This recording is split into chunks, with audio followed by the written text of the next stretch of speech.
अपने चंचल मन को एवं चंचल उपयोग को स्थिर करने के लिए जिनवाणी माता के माध्यम से अपनी वर्तमान ज्ञान की पर्याय में सम्यक भेद ज्ञान उत्पन्न करते हुए शरीर और शरीर से भिन्न जितने भी चेतन अचेतन पदार्थ हैं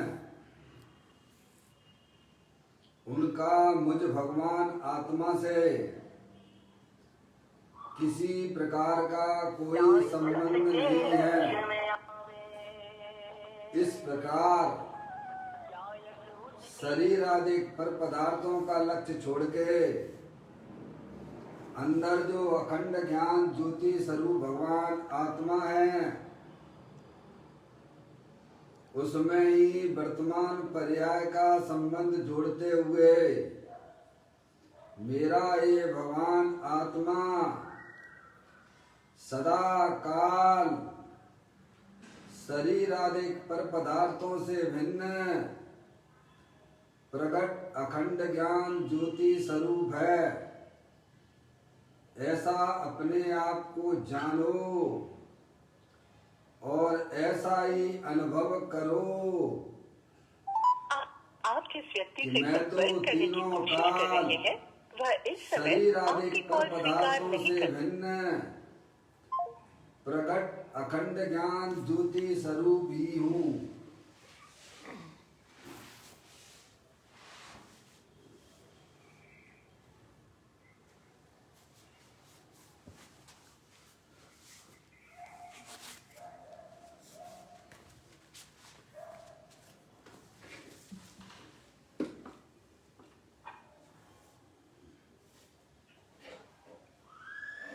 इसी प्रकार से संसार अवस्था में आत्मा की पर्याय में जो विविध प्रकार के पुण्य पाप के परिणाम होते हैं वे समस्त भाव पर के लक्ष्य से होने वाले भाव हैं। वे हमारे आत्मा का स्वभाव नहीं है।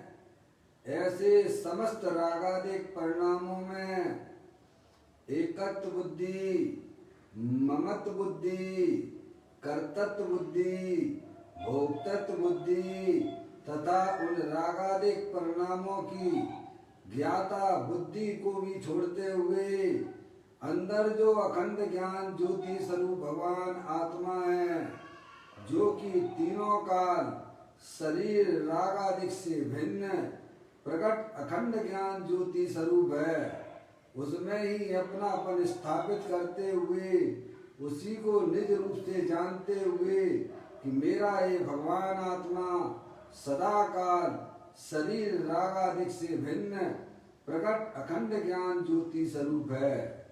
मेरा यह भगवान आत्मा सदा काल पूर्ण विज्ञान घन है। मेरा ये भगवान आत्मा सदा काल सुख शांति का भंडार है। मेरा ये भगवान आत्मा तीनों काल ज्ञानानंद मूर्ति स्वरूप वाला है। ऐसा अपने आप को जानो और ऐसा ही अनुभव करो कि मैं तो तीनों काल सुख शांति का भंडार भगवान आत्मा हूँ।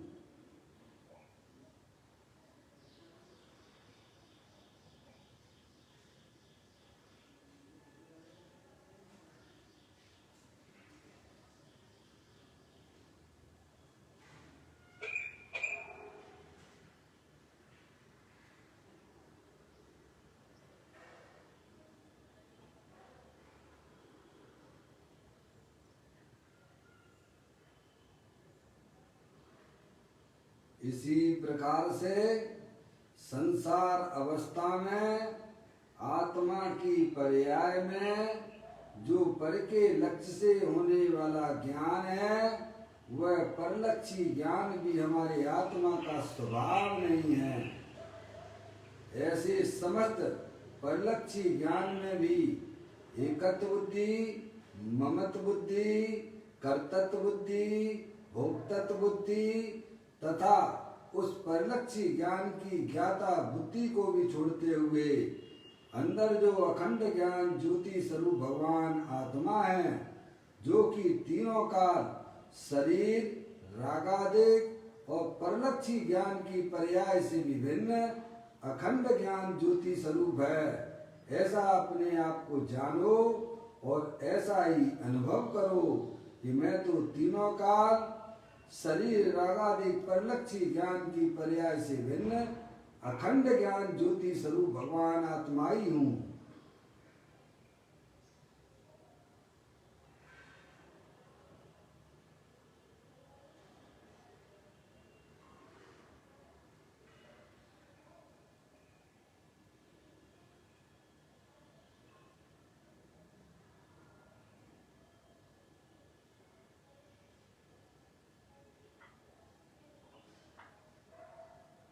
मेरे भगवान आत्मा में शरीर, रागादिक परिणतियां और परलक्षी ज्ञान की पर्याय का प्रवेश नहीं होता है, क्योंकि मेरा ये भगवान आत्मा सदा काल शुद्ध वीतराग विज्ञान घन स्वरूप है। ऐसा अपने आप को जानो और ऐसा ही अनुभव करो कि मेरे आत्म स्वरूप के अंदर किसी भी पर पदार्थ का प्रवेश नहीं होता है। मेरे आत्म स्वरूप के अंदर रागादिक परिणतियों का भी प्रवेश नहीं होता है। मेरे आत्म स्वरूप के अंदर परलक्षी ज्ञान की पर्याय का भी प्रवेश नहीं होता है, क्योंकि मेरा ये भगवान आत्मा सदा काल शुद्ध वीतराग विज्ञान घन स्वरूप है। ऐसा अपने आप को जानो और ऐसा ही अनुभव करो।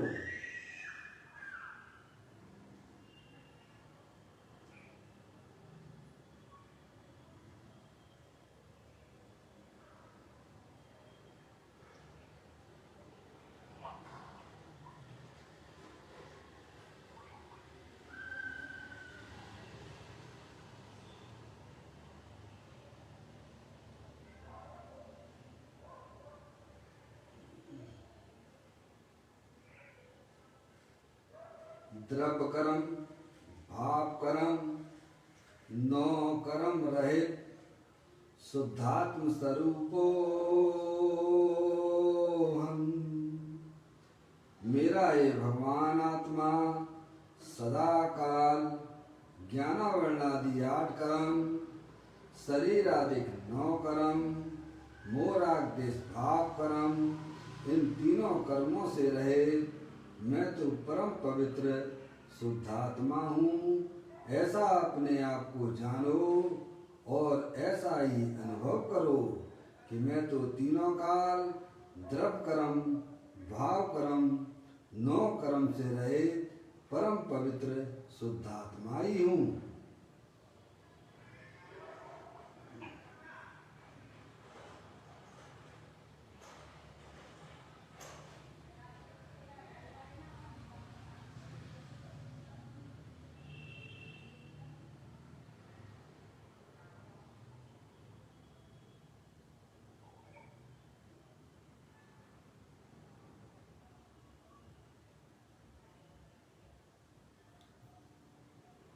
ओम नमः सिद्धेव्या।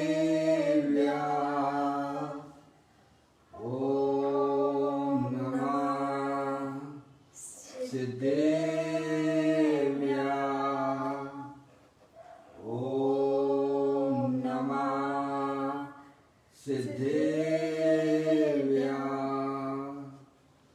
चिंतामणि सम स्वयं का चैतन्य तत्व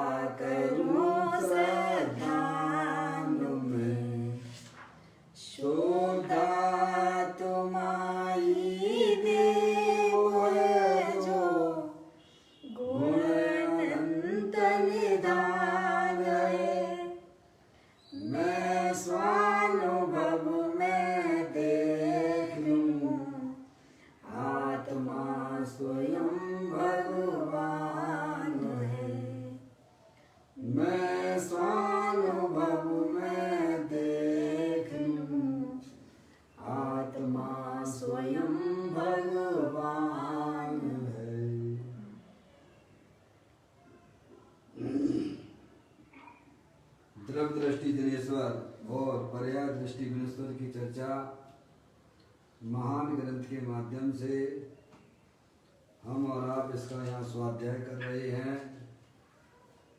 पुस्तक को निकाल लीजिएगा।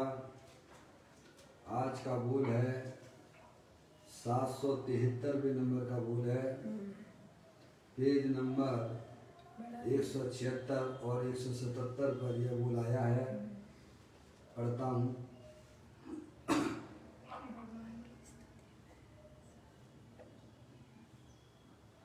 भगवान की स्तुति में ऐसा आता है, मैं तो दोष अनंत का भाजन हूँ, प्रतिफल प्रतिपाल। हे भगवान, मैं तो अनेक दोषों का भंडार हूँ, मुझ में एक भी सद्गुण नहीं है। यह तो शिष्य का विनय भाव है। सत के जिज्ञासु को ऐसा नम्रता का भाव होता है। पर्याय में दोष है ऐसा वहाँ बतलाना है। मेरी पर्याय में दोष है ऐसा जाने माने नहीं तो दोष रहे निज ज्ञायक भगवान को किस प्रकार जानेगा मानेगा। यहाँ तो पर्याय में अपने कारण दोष है ऐसा जिसे स्वीकार है उसे बतलाते हैं कि भगवान आत्मा स्वभाव से तो दोष का भाजन है ही नहीं। भगवान आत्मा स्वभाव से तो दोष का भाजन है ही नहीं। वह तो चारों ओर से अनंत गुणों का ही आयतन है।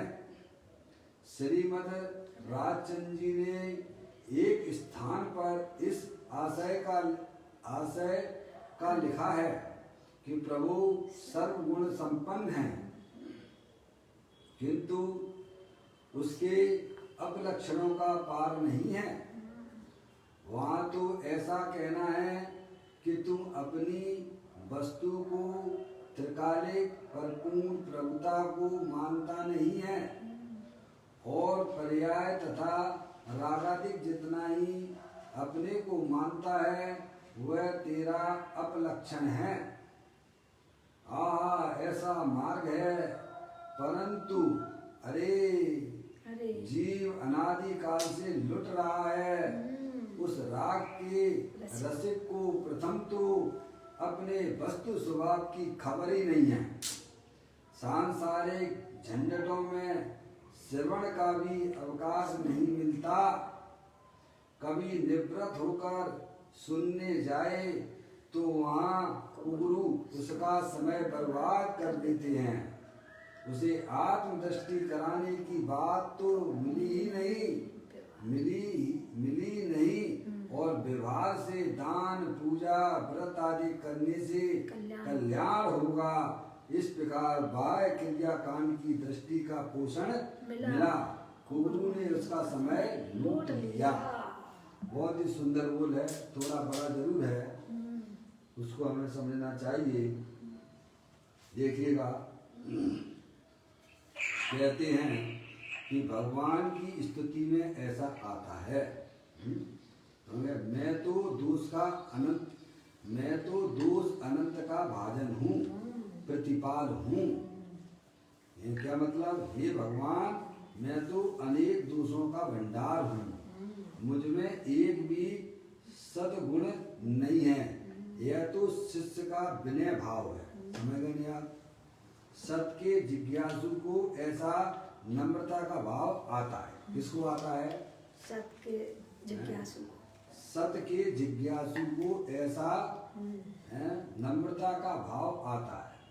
भगवान के प्रति जिन्होंने अपनी पर्याय में पूर्ण वीतरागता प्रकट कर ली है, ऐसे अरिहंत भगवान के प्रति जो सत को स्वीकार करने वाला है, ऐसा सम्यक दृष्टि जीव है। समझ में आया? उसको भी भगवान की भाई साहब पूजा भक्ति करते समय, गुणानुवाद करते समय ऐसा उसको परिणाम होता है कि प्रभु मेरी पर्याय में यह दोष ही दोष चल रहा है। कैसा भाव आता है, कैसा परिणाम आता है? आप बोलते हो कि नहीं बोलते हो पूजा में, मैं तो अनादि काल से रोगी हूँ, उपचार कराने आया हूँ। तुम समझ गए नहीं आप? समझ में आया? वो पूरा पाठ है, सब कर लेना, अभी तक समय नहीं है ना, समझ गए नहीं आप? तो सत्य के जिज्ञासु को भगवान के प्रति है, ये मेरी जो पर्याय में दोष चल रहा है, प्रभु कहाँ आप, कहाँ मैं? आप तो परम पूर्ण वितराग स्वरूप वाले हो और मेरी पर्याय कलमा से धोरी। ऐसा जो है आचार्य अमृतचंद देव ने भी तीसरे नंबर की कल समय सार में लिखा है कि प्रभु मेरी पर्याय कलमासित हो रही है, समझेगा, लेकिन मैं स्वभाव से तो प्रभु आप जैसा ही हूँ। जब मुंडराजों को इस प्रकार का कैसा में परिणाम होता है, समझ में आया कि मैं पर्याय में, मेरी पर्याय कलमासित हो रही है, लेकिन प्रभु स्वभाव से तो मैं आप में और मेरे में कोई अंतर नहीं है। तो ये विनम्रता का भाव है। क्या है भाई साहब? है ये प्रभु के प्रति विनय का परिणाम है। उसका मतलब क्या समझना चाहिए कि प्रभु आपने तो जो अनंत वीतरागता प्रकट कर ली है, और प्रभु देखो मेरी पर्याय में है पामरता है, अशुद्धता चल रही है, कहाँ आप और कहाँ मैं, तो ये विनय का परिणाम है। क्या है भाई साहब? लेकिन वह अपने को रागादि रूप से स्वीकार नहीं करता है। द्रव्य स्वभाव तो हमारा रागादि कभी हुआ ही नहीं। समझ में आया कि नहीं आया? रागादि जितना ही अपने आप को नहीं मानता है, समझ में? उसके ज्ञान में यह बात है कि अपनी जो चैतन्य वस्तु है वह भाई साहब अनंत गुण वाली है, अनंत शक्तियों के भंडार वाली है, और उसमें बिल्कुल भी मलिनता हुई नहीं है। समझ नहीं आप? तो यहाँ कहते हैं कि मैं अपने दोषों का, मैं तो अनेक दोषों का भंडार हूँ। क्या मतलब भाई साहब? काय का भंडार हूँ मैं? दोषों का भंडार हूँ। तो दोष कहाँ पर होते हैं? द्रव्य स्वभाव में दोष होते हैं कि पर्याय में है? पर्याय के दोषों को कहना, अपने पूरे पर्याय में समझ होने वाले मोह राग जिसके परिणाम वही वास्तव में आत्मा के दोष हैं। वे समझ गए आप?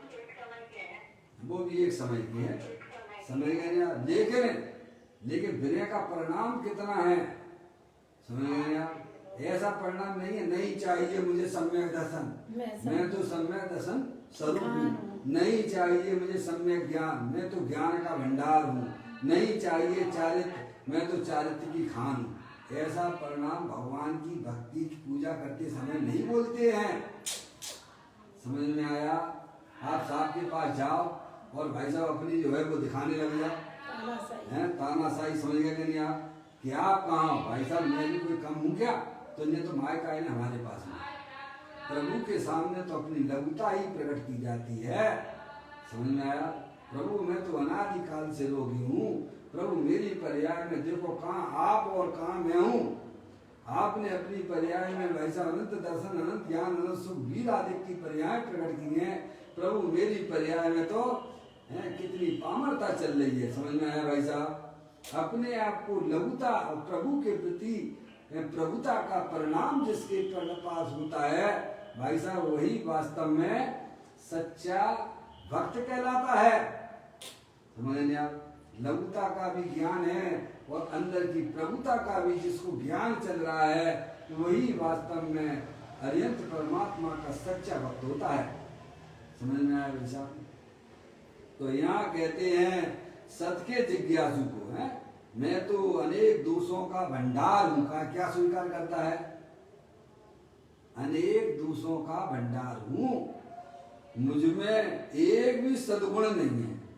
देखिएगा लघुता देखो कितनी है कि मेरे में एक भी सद्गुण नहीं है।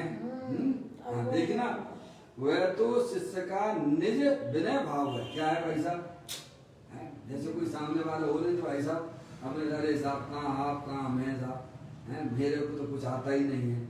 आपकी बात तो कुछ अलग है। तो ये क्या मतलब, इसका मतलब क्या है कि उसके प्रति जो है विनय का परिणाम है, समझ गए नहीं यार?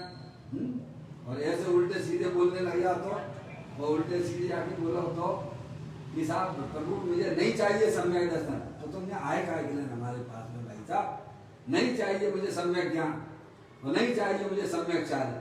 क्या भाई साहब, ऐसी ऐसी बातें भगवान के सामने भाई साहब नहीं की जाती हैं, समझ आया? ये तो आपको अहंकार बोलता है। क्या बोल रहा है भाई साहब? हैं? डॉक्टर साहब के पास जाओ, बीमार तो हो कि साहब जो है कहते मुझे कोई बीमारी नहीं है, तो तुम यहाँ आए का हमारे पास में, समझ में आया? ये तो आप अहंकार बोला करता है। भगवान के सामने तो भाई साहब ज्ञानी जीव भी अपनी लघुता प्रकट करती हैं। अरे मेरी पर्याय तो कल मासित हो रही है। क्या कहा आचार्य अमृतचंद देव ने? निरंतर मेरी पर्याय कल मासित हो रही है प्रभु, लेकिन प्रभु स्वभाव से तो मैं तुम्हारे हमारे जैसा ही हूँ, तुम में और मेरे में कोई अंतर नहीं है, समझ में आया? ऐसा होता है सत्य के जिज्ञासु जीव का परिणामों में, समझ में आया? मुझ में एक भी सद्गुण नहीं है, वह तो शिष्य का विनय भाव है। सत्य के जिज्ञासु को ऐसा नम्रता का भाव होता है। क्या होता है? किसको होता है? सत्य के जिज्ञासु को, जो सत्य वस्तु स्वरूप को समझने वाला, समझ गए? ऐसा जिज्ञासु जीव कि भाई साहब मुझे तो ये सत्य जानना है कि इस विश्व में सत्य क्या चीज है। ऐसी अंदर में जिज्ञासा हो, बिना जिज्ञासा के, बिना सत्य की जिज्ञासा के भाई साहब किसी भी जीव को उनका आत्मा मिलने वाला नहीं है, हैं? समझ में आ गई भाई? ये तो अंदर में आपको क्रांति जागृत करना ही पड़ेगी। अनादिकाल हो गया भाई साहब, हैं, जन्म मरण करते हुए, लेकिन आखिर क्या चीज है जिसको जाने बिना हमारे जन्म मरण हो रहे हैं? ऐसी अंदर में जिसको जिज्ञासा रुचि नहीं है, वो भाई साहब कभी भी अपने आत्मा को जान नहीं सकता है। निरंतर मेरी पर्याय में दुख की पर्याय चल रही है। क्यों चल रही है? मैं कौन हूँ, आया कहाँ से और मेरा रूप क्या, संबंध दुख में कौन है, स्वीकृत करूं परिहार क्या। समझ आप? इतनी अंदर में जिसकी जिज्ञासा नहीं है भाई साहब, वह जीव भाई साहब कभी भी अपने आत्मा का कल्याण नहीं कर सकता है। तो कहते सत्य जिज्ञासु, सत्य के जिज्ञासु को नम्रता का भाव आता ही है। समझ लेंगे आप? किनके प्रति आता है? जिन्होंने पर्याय में भाई साहब वीतरागता प्रकट कर ली है, पंच परमेष्ठियों के प्रति उसे नम्रता का परिणाम आता ही है। आता है कि नहीं आता है? बोलो भाई साहब। क्योंकि उसे भी उस मार्ग पे चलना है जिस मार्ग पर पंच परमेष्ठी चल रहे हैं, और उनके प्रति भाई साहब नम्रता का विनय का परिणाम ना आवे, ऐसा तीन काल में होता ही नहीं है। आप किसी से विद्या सीखने जाते हो तो आपको उसके प्रति विनम्रता का परिणाम आता है कि नहीं आता है? लौकिक में भी आपके जो भी हैं पढ़ाने वाले हैं, सर हैं, समझ रहे हैं आप, शिक्षा देने वाले हैं, उनको विनय का परिणाम आता है कि नहीं आता है? आपको है नम्रता का परिणाम आता है कि नहीं आता है? क्योंकि अगर आपको कुछ सीखना है तो बिना विनम्रता के आपको वह ज्ञान मिलने वाला नहीं है। तो इसीलिए ज्ञानियों को भी, सम्य दृष्टि जीवों को भी, अरे मुनराजों को भी अत्यंत परमात्मा के प्रति विनय का परिणाम निरंतर उसकी परिणामों में चला करता है। एक तरफ अपनी लघुता दिखाई देती है पर्याय में, और दूसरी तरफ प्रभु की अनंत वीतरागता दिखाई देती है। कहते हैं सत्य के जिज्ञासु को ऐसा नम्रता का भाव होता है, करना पड़ता नहीं है, स्वयं में भी होता है। ये कोई कहे जबरदस्ती भाई साहब नहीं करो, ऐसा बिल्कुल भी नहीं है। पंच परमेष्ठी के प्रति भाई साहब सुई में भी, अरे प्रभु, ओहो, आपने अपनी पर्याय में कितना विशिष्ट कार्य किया है, और मेरी पर्याय देखो कैसी हो रही है प्रभु। लेकिन स्वभाव से तो हम दोनों एक से ऐसी है ना, समझेगा, ऐसी भाई साहब, ऐसा उसका ज्ञान, ऐसा श्रद्धान उसकी पर्याय में हुआ है। तो कहते हैं सत्य की जिज्ञासु को ऐसा नम्रता का भाव होता है, पर्याय में दोष है ऐसा वहाँ बतलाना है। जो भक्ति में इस प्रकार की बात की जाती है कि भगवान मैं तो दोषों का भंडार हूँ, तो दोष कहाँ पर होते हैं, द्रव्य में है कि गुण में है कि पर्याय में है? पर्याय में है। जिसको अभी द्रव्य गुण पर्याय का ज्ञान नहीं है, उसे आत्म कल्याण के लिए सबसे पहले द्रव्य गुण पर्याय को समझना चाहिए। समझ में आया? द्रव्य गुण पर्याय को समझे बिना भाई साहब आपको हम जो क्या बोलते हैं आपको कुछ समझ में नहीं आएगा। समझ में आई नहीं आई भाई साहब? सारा खेल तो द्रव्य गुण पर्याय का है। अरे जगत में ऐसी कोई भी वस्तु नहीं है जो द्रव्य गुण पर्याय की होती हो। आप भी तो इस जगत के कोई वस्तु हो के नहीं हो, चैतन्य पदार्थ हो भाई। तो उस समय जब ये इस प्रकार की जो बात की जा रही है स्तुतियां आदि में, मैं अनादिकाल से रोगी उपचार कराने आया हूँ, अथवा मैं तो दोषों का अनंत दोषों का है भाई साहब भंडार हूँ, तो वह वहाँ क्या समझना, वहाँ यह समझना कि पर्याय के दोष की बात की जा रही है, द्रव्य और गुण की बात वहाँ नहीं है। समझ गया? द्रव्य गुण से तो वह आत्मा तीनों काल परम पवित्र है। समझ में आया भाई? गुरुदेव श्री कहते हैं पर्याय में दोष है ऐसा वहाँ बतलाना है।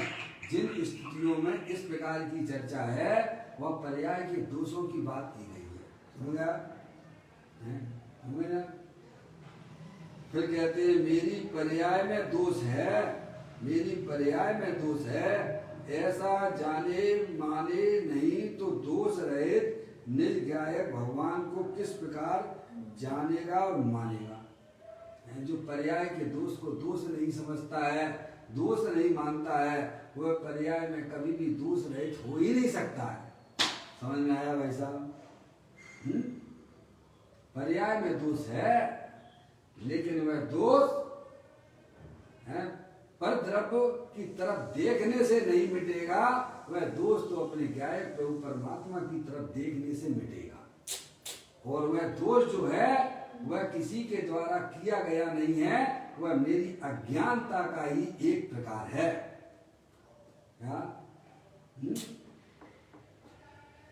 कहते हैं मेरी पर्याय में दोष है ऐसा जाने माने नहीं तो दोष रहित निज ज्ञायक भगवान को किस प्रकार जानेगा मानेगा। अपना भगवान आत्मा भाई साहब पर्याय में दोष है उसको स्वीकार करो। और मेरा भगवान आत्मा तो तीनों काल निर्दोष स्वरूप है। और पर्याय का खेल समझ जाइए आप। तो पर्याय में जो दोष है वह दोष पर द्रव्य पर भाव का लक्ष्य करने से होता है। और समझ में आया? पर के लक्ष्य से पर्याय में दोष होता है, पर को अपना जानने से, पर को अपना मानने से पर्याय में दोष होता है। और अपने गायक प्रभु परमात्मा को अपना जानने से, उसे अपना मानने से और स्वयं का लक्ष्य करने से वह दोष टल जाता है। समझ में आ गई भाई साहब? इतनी बात आपको मोक्ष मार्ग में पक्का ज्ञान करके चलना पड़ेगी, नहीं तो आप आगे बढ़ नहीं सकते हो। समझ गया? अपने दोष को स्वयं स्वीकार करो कि प्रभु मैं पर द्रव्य को जब तक अपना मानता रहूंगा तब तक हमारी पर्याय में भाई साहब निर्दोषता प्रकट होने वाली नहीं है। पर से मैं जब तक कल्याण मानता रहूंगा तब तक हमारी पर्याय के दोष का भाई साहब कभी अभाव हो सकता नहीं है। ये बात यहाँ बता रहे हैं मेरी पर्याय में दोष है ऐसा जाने माने नहीं तो दोष रहित निज ज्ञायक है। अपना भगवान आत्मा कैसा है? दोष रहित है, निर्दोष स्वरूप है। अगर निर्दोष स्वरूप ना हो तो पर्याय में भाई साहब दोष मिटेगा कैसे? अगर जो है तिली में तेल नहीं है तो भाई साहब समझ में नहीं आई तो वो जो है तेल आएगा कहाँ से? अगर 64 फुटी चरपराट लेडी पीपल है, लेडी पीपल में नहीं है तो 64 फुटी चरपराट आएगी कहाँ से? आपको कैसे आएगी कहाँ अगर आत्मा स्वभाव से निर्दोष ना हो तो पर्याय के दोष मिटेंगे कैसे? निर्दोष दशा प्रकट कैसे हो? पर्याय में संसार अवस्था में दोष है और वह दोष पर द्रव्य प्रभावों को तरफ देखने से उनको अपना मानने से पर्याय में दोष उत्पन्न होता है और अपने ज्ञाय प्रभु परमात्मा को निज रूप से जानने पर वह दोष पर्याय का टल जाता है। क्या हो जाता है भाई साहब? आपके पास में है, आप चाहो तो संसार में अपनी आत्मा को रुलाओ और आप चाहो तो मुक्तपुरी में आप अपने आत्मा को ले जा सकते हो। समझ में आया भाई साहब? यहाँ कर्म कोई करता धरता नहीं है, कहते ना कर्म ऐसा वस्तु स्वरूप है। संसार को अगर आपने ये अज्ञानता में बनाया है तो ज्ञान करके उस संसार को मिटा भी जा सकता है। समझ में आया? यहाँ भगवान कोई करता धरता नहीं है, भगवान तो मार्ग बताने वाले हैं। कौन है भाई साहब? मार्गदर्शक है हमारे। चलना तो खुद ही पड़ेगा, स्वयं को ही पड़ेगा भाई। हाँ, कहते हैं मेरी पर्याय में दोष है ऐसा जाने माने नहीं तो दोष रहित निज गायक भगवान को किस प्रकार जानेगा और मानेगा? समझ नहीं आया? फिर उन दोषों के प्रति ये बना कैसे आएगा? बोलिए आप, अगर दोष को दोष नहीं मानोगे तो वे दोष तुम्हारे मिटने वाले हैं क्या?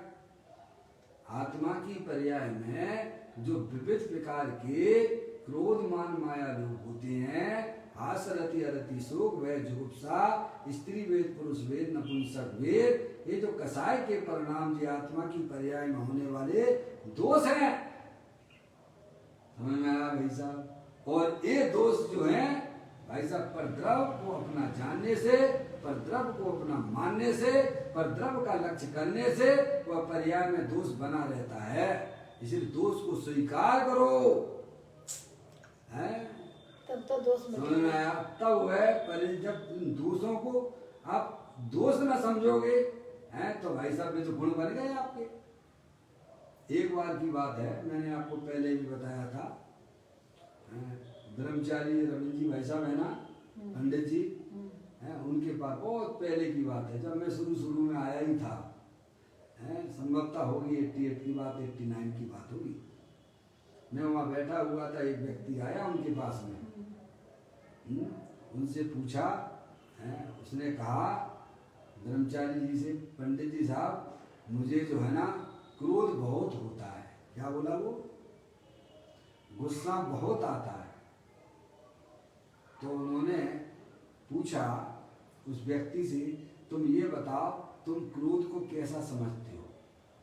अच्छा समझते हो कि बुरा समझते हो? प्रश्न उत्तर समझ में आ गया भैया? क्या कहा पंडित जी साहब ने? तुम क्रोध को अच्छा समझते हो कि बुरा समझते हो? तो उसने कहा मैं तो बुरा समझता हूँ। तो उन्होंने कहा तो वह दोष निकल जाएगा। क्या हो जाएगा? और जो क्रोध को अपना स्वभाव ही मान के बैठा है, क्रोध मान माया लोभ हिंसा झूठ चोरी कुशील परिग्रह हास रति अरति शोक भय जुगुप्सा स्त्री वेद पुरुष वेद नपुंसक वेद, ये समस्त संसारी जीवों की पर्याय में होते हैं। उन्हें तुम अच्छा समझते हो कि बुरा समझते हो? प्रश्न ये है। क्या कहा? अगर तुम उन्हें अच्छा समझते हो तो वे कभी भी तुम्हारी पर्याय में से हटने वाले नहीं है। अगर तुम बुरा समझते हो भाई साहब तो वह दोष टल जाएगा। क्या हो जाएगा? समझना? पहले दोष को दोष समझना, ये दोष है और ये हमारी अज्ञानता में से पैदा हुआ है। जब तक मैं परद्रव्य को अपना जानता हूँ, परद्रव्य को अपना मानता हूँ, परद्रव्य की तरफ हमारा लक्ष्य जाता है तो हमारी पर्याय में क्रोध मान माया लोभ हास रति अरति शोक भय जुगुप्सा स्त्री वेद पुरुष वेद नपुंसक वेद आदि की पर्याय उत्पन्न होती है। अपना दोष स्वीकार करो भाई। समझा? दोष को दोष जानो। मेरा भगवान आत्मा है, सिद्धों की सामर्थ्य वाला है, अनंत शक्तियों के भंडार वाला है। ऐसा जहाँ आप दोष को दोष समझ के अपने ज्ञाय प्रभु परमात्मा की तरफ जब पर्याय बढ़ती है तो पर्याय में होने वाले दोष भी धीरे धीरे करके साफ हो जाते हैं। समझ में आया? ऐसा कोई मोक्ष मार्ग हुआ करता है। कहते हैं मेरी पर्याय में दोष है, ऐसा जाने माने नहीं, तो दोष रहित निज गायक भगवान को किस प्रकार जानेगा और मानेगा? है भाई साहब, दोष को दोष स्वीकार करो कि हाँ भाई साहब ऐसा करने से हमारे साथ गलती हो गई है, अब ऐसा हम नहीं करेंगे। क्या कहा? तो क्या होगा भाई साहब? तो उसे दूसरा रास्ता दिखेगा ना। फिर दोष का निराकरण निज गायक प्रभु परमात्मा है ना, निर्विकार स्वरूप से विद्वान है ना, तो वह उसका आश्रय लेगा। किसका लेगा? दोष कैसे आया है, इनके लक्ष्य से आया है भाई साहब? तो उसको ख्याल में आ गई बात, ये गलती है हमारी। हमारा धर्म जो है, हमारी पर्याय का धर्म पर का आश्रय करने का धर्म है। पर्याय का धर्म तो अपने त्रिकालिक ध्रुव भगवान आत्मा का आश्रय करने का है। ये उस पर्याय ने इस दोष को पहचाना है। समझ में आ गई भाई साहब? पर्याय को यह ज्ञान होना चाहिए कि हमारी पर्याय में जो विकार की उत्पत्ति होती है वह पर की लक्ष्य से हो रही है, पर को अपना जानने और मानने से हो रही है। तो कैसे मिटेगा भाई साहब? अपने गायक प्रभु परमात्मा को पहचानो, उसका आश्रय लो, तो पर्याय में होने वाले दोष भाई साहब मिट जाएंगे। कहते हैं मेरी पर्याय में दोष है, ऐसा जाने माने नहीं, तो दोष रहे निज गायक भगवान को किस प्रकार जानेगा मानेगा। यही यहाँ तो पर्याय में अपने कारण दोष है। किसके कारण से है? अपने कारण से दोष है। अब इतनी आपको स्वीकृति होना चाहिए। और हम तो क्या दोष का कारण क्या मानते हैं? पर द्रव्यों को। अरे भाई हैं, घर में अगर बच्चों ने काम नहीं किया, ढंग का काम नहीं किया, तो क्या करते हैं? इसके कारण से मेरा दिमाग खराब हो रहा है। ये भैया ये तुम्हारी गलत लाइन है, ये संसार वाली मार्ग है। ये सही बात है, भटक जाओगे। हैं? ये लड़का मेरे को गाली देता है ना, इसीलिए हमारी पर्याय में दुख होता है। ऐसा गलत, ये बिल्कुल गलत है। ये तो संसार मार्ग है, हैं? पर के कारण से हमारी आत्मा में विकार नहीं होता है। विकार जो होता है हमारी अज्ञानता से होता है। कैसे होता है? अज्ञान विधाता है। समझ में आया भाई साहब? थोड़ा बहुत शास्त्र वगैरह पढ़ लिए तो भाई साहब ये कर्मों के कारण से दोष हो रहा है। किसके कारण से हो रहा है? ये हमारी आत्मा में जो रागादिक परिणति होती है ना भाई साहब, वे मालूम है कैसे होते हैं? ये कर्मों के कारण से हो रहे हैं। किसके कारण से हो रहे हैं? वो लोग कितने % सत्यवाद है? 0.0000001% भी सत्य नहीं है उसमें। समझ में आती है बात भाई साहब? जैन दर्शन कहाँ से प्रारंभ होता है? अपने दोषों का कारण स्वयं अपना मानता है। अपने दोषों का कारण ना तो 9 कर्मों को मानता है और न आत्मा के साथ में रहने वाले 8 कर्मों के कारण से है। ये बता रहे हैं ज्ञानी, हमको समझाते हैं। देखो यहाँ कहते हैं यहाँ तो पर्याय को अपने कारण दोष है। यहाँ तो पर्याय में जो दोष है वह अपने कारण दोष है। क्या अपने कारण से तो अच्छी बात है, तो अपन उसे बैठ भी लेंगे। क्या कर लेंगे?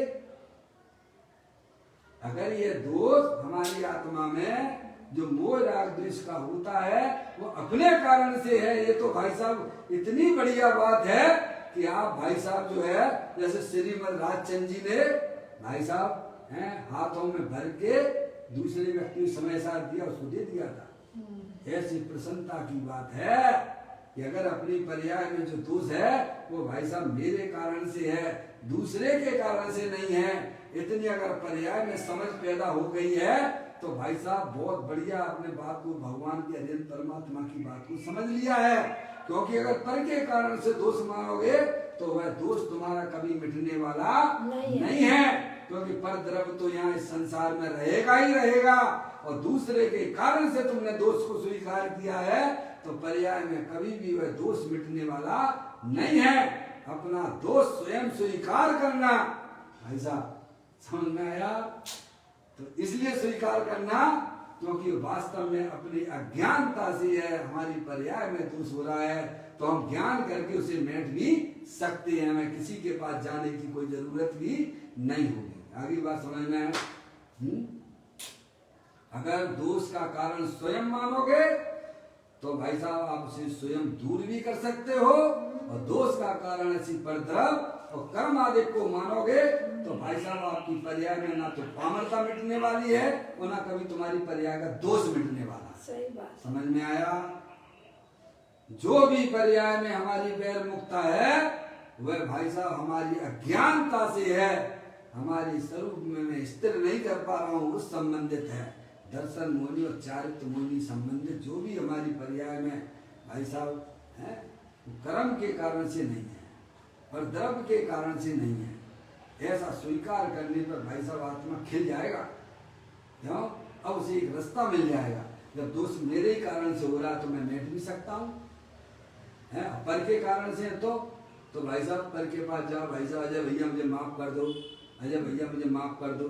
हाँ हमने करते तो मैं माफ और भाई साहब तो अपनी पर्याय का दोष तो मिटने वाला नहीं है अजय भैया, जब तक आप माफ नहीं करोगे तब तक है क्या होगा पर हमारा बोलो है? सही बात है, कभी मिटेगा ही नहीं दोष। बताओ मिटेगा क्या? निर्दोष दशा आएगी नहीं वो संसार तुम्हें क्षमा करना नहीं है उसे, है क्या समय उसे क्षमा करना नहीं है, और जब तक वो क्षमा नहीं करेगा तो तुम्हारी पर्याय में निर्दोषता आएगी नहीं। क्षमा रूपी धर्म प्रकट होने वाला ही नहीं है। इसलिए अपना दोष है, अपनी अज्ञानता स्वीकार कीजिए। इसमें बहुत बड़ी है, बहुत बड़ा कैसा मुझे कहना चाहिए भाई साहब, बहुत रहस्य खुल जाते हैं। अपने दोष को स्वयं स्वीकार कीजिए। अपनी पर्याय में जो भी मोराग देश के परिणाम हो रहे हैं वो पर के कारण से बिल्कुल भी नहीं हो रहे हैं, वह कर्मों के कारण से भी नहीं हो रहे हैं, वह मेरे कारण से दोष के कारण से हो रहे हैं, ज्ञानता से हो रहे हैं।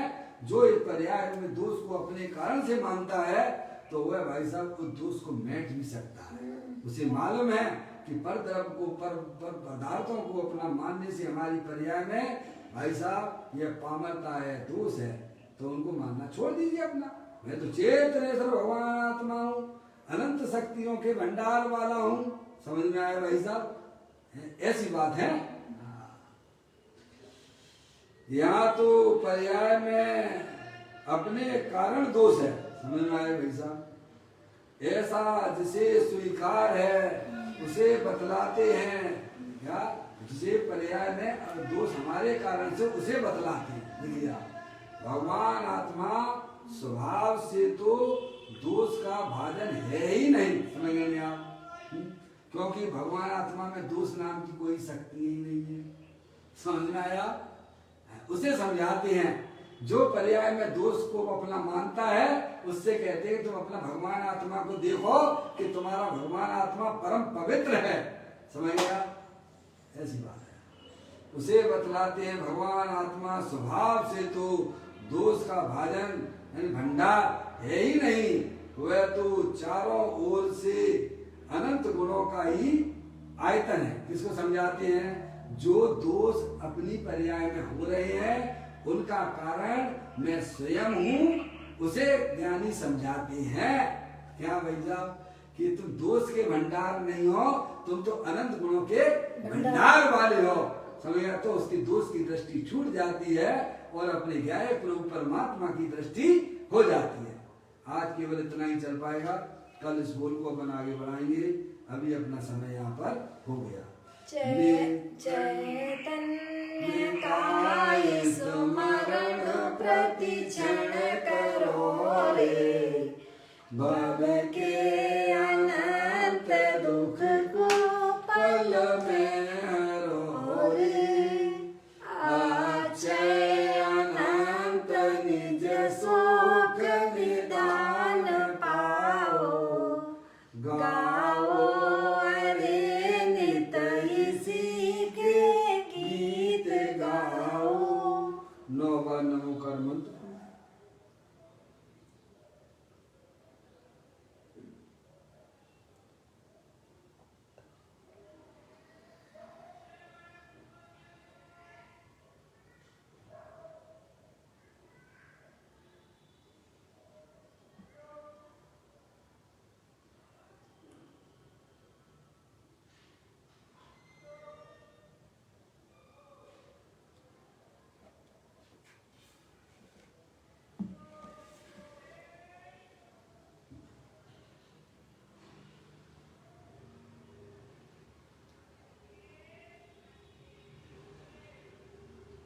गुरु द्वादशांग जनवाणी माता की जय। महाजैन धर्म की